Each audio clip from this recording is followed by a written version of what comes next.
समय की ताकत न्यूज के सभी दर्शकों को नमस्कार।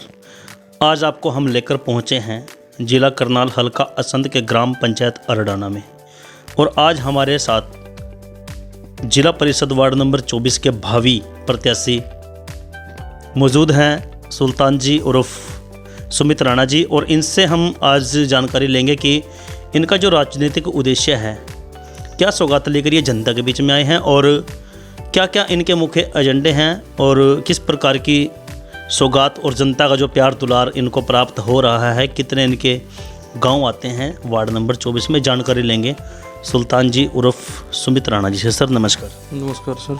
सर स्वागत है समय की न्यूज़ में। धन्यवाद सर। तो सर बताना चाहेंगे कि आपका जो राजनीतिक उद्देश्य है वो क्या है? देखिए सर, इसमें राजनीतिक उद्देश्य वाली तो बात ऐसी है भाई, जनता के जो सार्वजनिक कार्य हैं वो मेरे उसमें ज़्यादा रहेंगे। भाई जनता का जितना भी विकास हो उसके मैं करवाऊँ, अपने वार्ड का चौमुखी विकास करवाऊँ, तो मेरे यही वो है जी। ये सभी के होते हैं, मैं भी उनसे अलग नहीं हूँ, लेकिन मैं चाहूँगा भाई जैसे सार्वजनिक कार्य हैं वो अच्छे से कराऊँ, मैं उन्हीं पे मेरा ज़्यादा फोकस हो। तो आपसे पहले जो आज तक वार्ड नंबर 24 के जो प्रत्याशी प्रतिनिधि रहे हैं, जो इस समय मौजूदा भी हैं, वो कौन है? वो जो हमारे इस समय मौजूदा के हमारे पार्षद प्रतिनिधि हैं जो सुनील कौशिक जी। हाँ जी, हाँ जी। तो उनकी क्या क्या प्राथमिकताएं रही हैं? सर ऐसा है, काम तो सभी करवाते हैं, ठीक है ना बात। मैं किसी को इस बारे में नहीं बोलूँगा भाई उन्होंने ये नहीं करवाया, वो करवा दिया, ये नहीं। काम अपनी तरफ से सभी करते हैं सर। उन्होंने भी कोशिश की है भाई वार्ड का विकास हो, मेरे गांव का विकास हो, जो भी गांव आते हैं वार्ड में उनका विकास हो, लेकिन उनके बारे में मैं ज़्यादा कुछ नहीं कहूँगा। वो हमारे गांव से हैं सुनील कौशिक जी, उन्होंने भी कार्य किए हैं। हाँ जी, बहुत अच्छी सोच है सर आपकी। तो सर आपके वार्ड नंबर 24 में कुल गांव कितने आते हैं, कुल वोट है, कुल आबादी है वो कितनी? सर हमारे वार्ड में सर ऐसा है, टोटल 15 पंचायतें आती हैं जी। तो उनमें मतलब 15 पंचायतों में लगभग 23-24 हज़ार के आसपास लगभग का आंकड़ा है सर। इतने वोटर हैं, और आबादी में कंफर्म नहीं कर पाऊंगा सर जी। हाँ जी। तो सर आपके वार्ड की आज तक क्या क्या समस्याएं रही हैं जिनका निवारण आप करने के लिए मैदान में आए हैं? सर समस्याएं तो बहुत होती हैं गांव में। देखो, कोई भी सरकार हो, कोई MLA हो, कोई पार्षद हो, कोशिश बहुत करते हैं अपनी तरफ से, लेकिन सभी कार्य हो नहीं पाते। तो मैं यही कोशिश करूंगा भी जो कार्य रुके हुए हैं, जैसे मतलब गांव में, अरे एक गांव में ये समस्या है, सीवरेज की समस्या है, बड़ी भारी पानी निकासी की समस्या है, तो उस पर मेरा ज़्यादा फोकस होगा। जैसे गांव में मतलब सार्वजनिक चौपाले वगैरह हैं, उनको खस्ता हालत में है कहीं, उनके कार्य मेरे मन में ज़्यादा वो है भाई, मैं सामूहिक कार्य जितने भी हो सके, सार्वजनिक कार्य हो, उन पे ज़्यादा फोकस रहेगा सर में। तो सुमित राणा जी, जनता के बीच में जैसे आप जाते हैं डोर टू डोर सर्वे में, तो जनता का जो प्यार दुलार है वो किस प्रकार से आप प्राप्त कर रहे हैं? सर ऐसा है, जनता का प्यार तो हमें खूब मिल रहा है। जहाँ जहाँ भी जाते हैं तो लोग साथ भी दे रहे हैं, स्वागत भी कर रहे हैं बड़े अच्छे तरीके से, और जनता का प्यार खूब मिल रहा है सर जी। हाँ जी। तो सर आपके वार्ड में जैसे अभी आपने बताया है कि समस्या बहुत सी हैं, तो शिक्षा के स्तर की अगर बात करें, शिक्षा का स्तर आपके वार्ड में कैसा है? नहीं, शिक्षा का स्तर हमारे वार्ड में सर लगभग अच्छा है। काफ़ी प्राइवेट स्कूल भी हैं, सरकारी स्कूल हैं जो वो अच्छे से कार्य कर रहे हैं। और जैसे हमारे गांव में भी अभी मिडिल स्कूल की वो प्राप्त हुआ है, एक मिडिल स्कूल बनेगा जो मॉडर्न स्कूल होगा। और इसके साथ साथ काफ़ी प्राइवेट स्कूल हैं, सरकारी स्कूल में स्टाफ भी अच्छे से काम करे हुए हैं। सभी गाँवों में मैंने देखा है, जहाँ जहाँ भी मैं गया हूँ, सरकारी स्कूल भी अच्छी तरह से कार्य कर रहे हैं, और साथ में प्राइवेट जो स्कूल हैं वो भी अच्छे कार्य कर रहे हैं।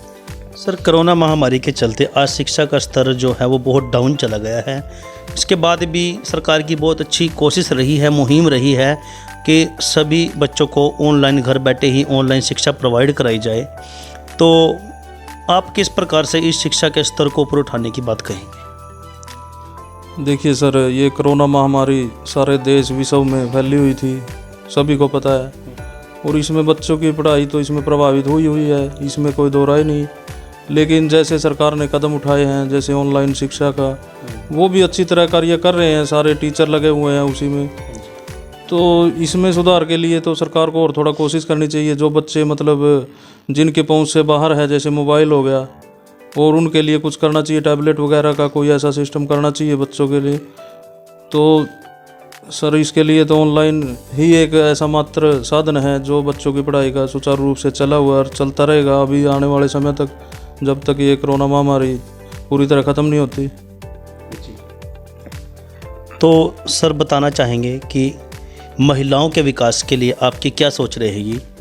जैसे आज महिला जो हैं अपने घरों में बहुत सी महिलाएं फ्री बैठी हैं और बेटियां भी बहुत सी फ्री हैं जिनको कुछ करने की इच्छा है, तो किस प्रकार की मुहिम आप चलाना चाहेंगे जिससे कि महिलाएं खुद आत्मनिर्भर हो सकें और अपना जो कार्य है वो बखूबी रूप से, अपने सुचारू रूप से अपने घर का जो खर्चा है वो चला सकें?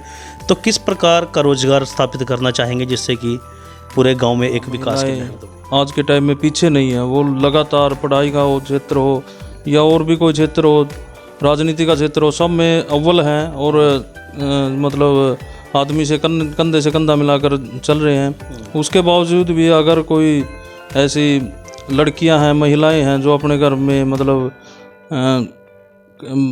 समय निकलता है उनका, तो उसके लिए जैसे सामूहिक सिलाई सेंटर हैं, ब्यूटी पार्लर का है जैसे, तो इस तरह के प्रोग्राम चलाने चाहिए। और गांव में इनका गवर्नमेंट की तरफ से भी या जो जनप्रतिनिधि है उनकी तरफ से भी इसकी ओर ध्यान देना चाहिए। जैसे लड़कियों का भी उसमें रुचि लें, इस बारे में सीखें और आगे वो एक अपना कमाई का जरिया भी बने, तो इससे वो अपना समय की बचत भी करेंगे और अपना भविष्य में गुजारा भी होगा। जी, तो सर जैसे अभी आपने महिलाओं के और बेटियों के बारे में भी बताया है, तो वार्ड नंबर 24 के युवाओं की अगर बात करें, युवा साथी आज नशे की तरफ ज़्यादा आकर्षित हैं, नशे को बढ़ावा दे रहे हैं, तो इस नशे को किस प्रकार से जड़ से ख़त्म किया जा सकता है और क्या प्राथमिकताएं आपकी रहेंगी कि नशे से युवा दूर रहें और कुछ ऐसी मुहिम बनाई जाए जिससे कि युवा जो है वो बढ़ चढ़कर उसमें भाग ले, अपने गांव का, अपने समाज का नाम रोशन कर सके? सर ये समस्या आपने उठाई है, नशे की समस्या से तो लगभग मैं ज़्यादा नहीं कहूँगा, ज़्यादा युवा हैं जो वो तो अपने मतलब काम के प्रति जागरूक है, लेकिन कुछ हैं जो युवा नशे की लत में ज़्यादा लिप्त हो चुके हैं, अलग अलग नशे करते हैं।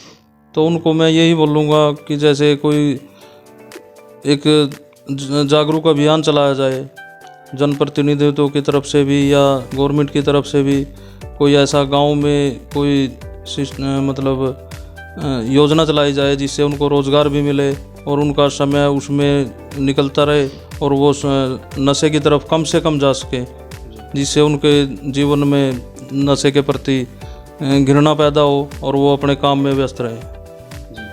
तो सर हल्का असंध के वार्ड नंबर 24 से आप प्रत्याशी हैं, तो आपके वार्ड नंबर 24 में और जो कुल गांव 15 आते हैं, इनमें सरकार का और जो स्थानीय विधायक हैं उनका क्या योगदान रहा है?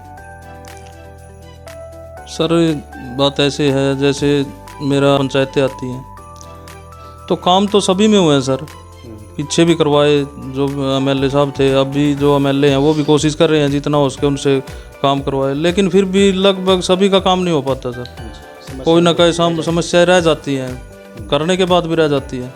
तो मैंने आपको पहले भी बताया जैसे निकासी की समस्या है, वो गांव में मेन समस्या है, कोई भी गांव है उसमें निकासी की बहुत बड़ी समस्या है, पानी की निकासी की है जो, तो इस ओर भी ध्यान देना चाहिए। और मैं भी कोशिश करूंगा, जो मेरे जनता मौका देगी, आशीर्वाद देगी, तो इस ओर मैं कोशिश रहेगी भाई ज़्यादा से ज़्यादा इस ओर ध्यान दूं और इसका समाधान करवाऊं। उसके साथ साथ जैसे अपना सार्वजनिक स्थल हैं जैसे चौपाले हैं, तो वो भी मेरी कोशिश होगी भाई सब को दुरुस्त करा जाए, वो जो पुरानी हैं आगे, और जो किसी गांव में किसी बरादरी के अलग से है कोई, उसको बढ़ाने की मेरी पूरी कोशिश होगी।